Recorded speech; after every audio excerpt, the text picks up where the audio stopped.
The human brain wasn't designed to make you happy. It was designed to keep you alive. Think about the last time you tried to fall asleep. The room was quiet. Your phone was finally out of reach, and for the first time all day, there was nothing demanding your attention.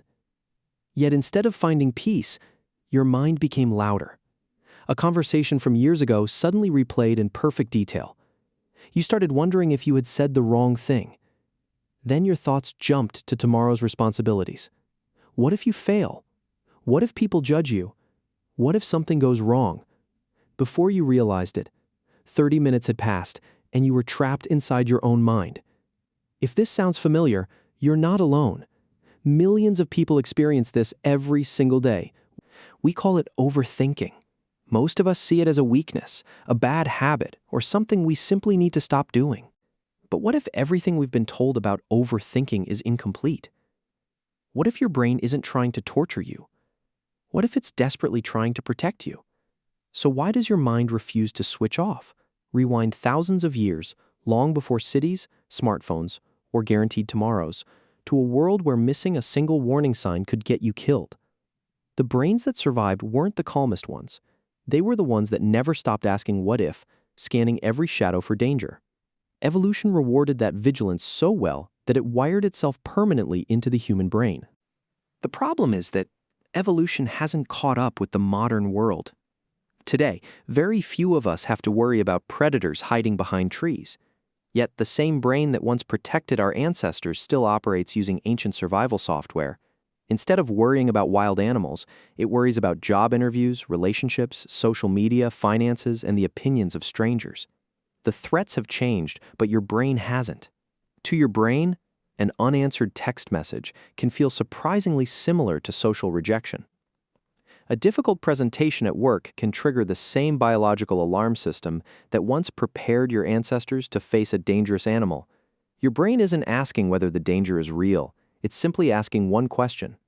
Could this threaten your future? That's why telling someone to just stop overthinking rarely works. It's like asking a smoke detector to ignore smoke. From your brain's perspective, it's doing exactly what it was designed to do. So what does that alarm system actually look like from the inside? Deep inside your brain sits a small almond-shaped structure called the amygdala. Scientists often describe it as the brain's alarm system. Whenever it detects something that might threaten your safety, it immediately activates a chain reaction throughout your entire body. Your heart beats faster. Your breathing changes, stress hormones flood your bloodstream, your attention narrows. Every part of your body prepares to deal with danger. This system is incredibly effective when the threat is real. If a car suddenly swerves toward you, your brain doesn't wait for careful analysis. It reacts instantly, often before you're even consciously aware of what's happening. But here's where modern life creates a problem. The amygdala doesn't only respond to physical danger. It also reacts to uncertainty, a delayed email from your boss, a partner acting differently than usual, an awkward silence during a conversation, a social media post that gets ignored. These situations aren't life-threatening, but your brain interprets uncertainty itself as something dangerous, and uncertainty creates one powerful question that your mind desperately wants answered. What if? What if they're angry? What if I embarrass myself? What if I lose my job? What if I made the wrong decision? Every unanswered question becomes another puzzle your brain believes it must solve before you can relax. The strange thing is that solving one question rarely brings peace. Instead, your brain immediately creates another one. It's like trying to empty a bucket while someone keeps pouring water into it. So is overthinking really just thinking too much? Not quite. It's your brain searching endlessly for certainty in a world where certainty doesn't exist. And that's exactly where the real problem begins. If overthinking is your brain searching for certainty, then the obvious solution should be simple. Find the answer, and the worrying should stop. But that's not what happens. Instead, every answer seems to create two new questions. Why? Because your brain was never designed to find perfect certainty. It was designed to reduce risk. And in a world where absolute certainty doesn't exist, the search never truly ends. Imagine standing at a crossroads with two paths. One could lead to success, the other to failure. Most people make a choice and move forward. But an overthinking mind stays at the crossroads, replaying every possibility. What if I choose the wrong path? What if the other option was better? What if this decision changes my entire future? The longer you stand there, the more impossible the decision becomes. Psychologists call this analysis paralysis. When faced with too many possibilities, the brain becomes overwhelmed. Instead of helping you make a better decision, overthinking delays action altogether. Ironically, the attempt to avoid mistakes often creates the very problems you were trying to prevent. This pattern appears everywhere in modern life. Someone spends weeks rewriting a simple email because they fear saying the wrong thing. Another person delays applying for their dream job because they don't feel ready. Some stay in unhealthy relationships because leaving feels uncertain. Others never begin the project they've always dreamed about because they're waiting for the perfect moment. The search for certainty quietly steals opportunities. But there's another reason overthinking feels almost impossible to switch off. And you already felt it tonight, lying in that quiet room. Your brain has a built-in network called the default mode network, or the DMN. Think of it less like a background operating system and more like a projector that switches itself on the second the outside world goes quiet, replaying old scenes and previewing new ones, whether you asked it to or not. This ability is one of humanity's greatest strengths. It allows us to learn from mistakes, plan ahead, and imagine possibilities that don't yet exist. Without it, civilization itself would never have developed. But like every powerful tool, it has a downside. When the default mode network becomes overactive, reflection turns into rumination, planning turns into worrying, learning turns into self-criticism. Instead of solving problems, the brain begins replaying the same thoughts over and over again, believing that one more round of thinking will finally produce the perfect answer. Yet research consistently shows the opposite. Beyond a certain point, additional thinking doesn't improve decision-making, it only increases anxiety. So what's the trap almost no one notices? The brain often mistakes thinking for progress. Every new scenario feels productive. Every imagined conversation feels like preparation. Every mental rehearsal feels useful. But thinking about taking action is not the same as taking action. Imagine someone who wants to learn to swim. They spend months reading books, watching videos, and studying techniques.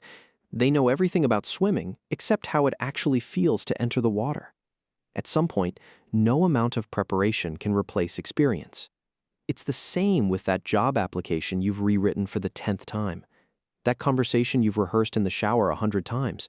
You already know the outcome you're afraid of. What you don't know yet is what actually happens if you send it, if you say it, if you go. Life works the same way. Many of the answers we search for cannot be found by thinking alone. They can only be discovered by living. And that's the paradox. The more your brain demands certainty before acting, the longer it delays the very experiences that would create confidence in the first place. The question isn't whether your brain will continue generating what-if scenarios. It always will. The real question is whether you'll continue believing every single one of them. Because once you understand that thought, everything begins to change.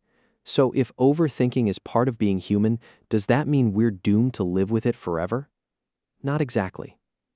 The goal isn't to stop thinking. The goal is to stop treating every thought as a fact. One of the biggest discoveries in modern psychology is that our minds constantly generate automatic thoughts. Most of them appear without permission.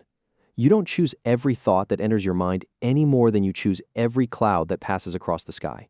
Yet many of us make one critical mistake. We assume that because a thought exists, it must be true.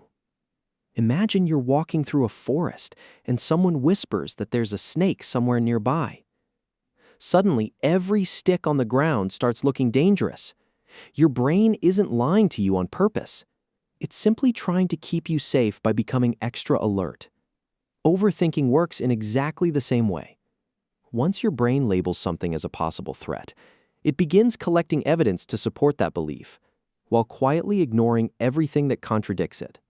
Psychologists call this confirmation bias. We naturally notice information that confirms our fears while overlooking information that challenges them. If you believe people secretly dislike you, every delayed reply feels like proof. Every neutral expression becomes evidence. Every awkward moment gets replayed again and again. Slowly, your imagined reality begins to feel more convincing than the actual one. The problem isn't that your brain creates stories. The problem is that it rarely tells you they're just stories. So how do you loosen the grip of a story that feels this real? There's an old saying that perfectly captures this idea. The mind is a wonderful servant, but a terrible master. When your thoughts begin controlling your actions, they quietly shrink your world. You avoid opportunities because they seem risky. You stay silent because you're afraid of saying the wrong thing. You postpone dreams because you're waiting for certainty that never arrives. Over time, your life becomes smaller, not because you lack ability, but because your imagination keeps predicting disasters that never happen. Ironically, the people who appear the most confident aren't those who have eliminated uncertainty. They've simply learned to move forward despite it. Think about every major decision you've ever made: choosing a career, falling in love, moving to a new city, starting a business. None of those moments came with guarantees.